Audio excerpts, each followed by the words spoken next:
Dana White saying that Jon Jones will get the opportunity to fight Daniel Cormier if he's ready to fight. So he's giving him the opportunity for the title shot in July. So basically, Dana White's saying Jon Jones can only fight DC if he doesn't want to fight.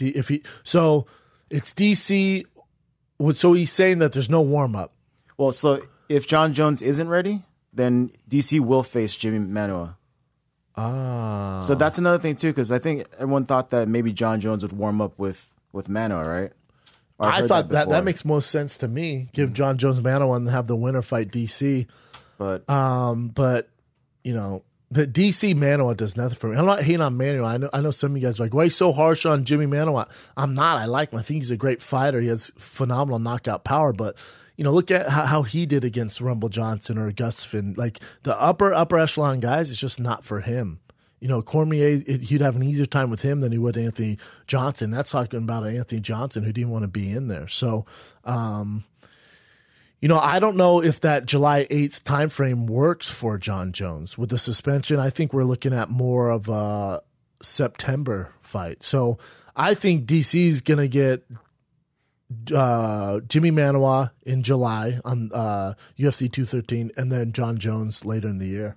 That's what I think would happen. If this did go down, it would be Jon Jones against Cormier and on the 214 card in July 29. But if Jones doesn't want to do this fight, then the Manuwa card or the Manuwa Cormier fight would happen on the July 8th. Gotcha. Yeah. So I don't see Jones doing that. I think you know, and he's a guy who, you know, kind of beats to his own drum, especially lately. So I think Cormier fights Manuwa, and then he'll fight Jon Jones.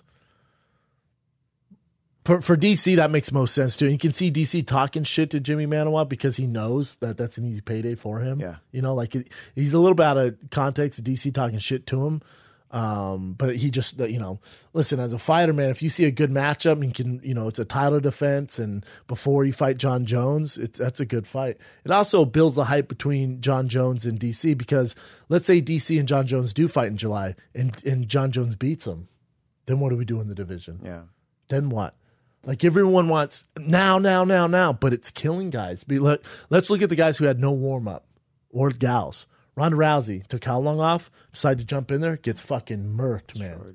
You know, Chael Sonnen, bunch of time off, decides to jump in there, gets beat by Tito Ortiz.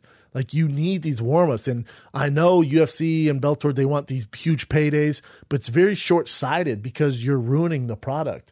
Because what happens if you gave Ronda a warm-up fight where she murked the girl like, yes, she's back, and then you give her the title shot? Then you're double dipping, man. But they're looking just now, and it's ruining the fighter.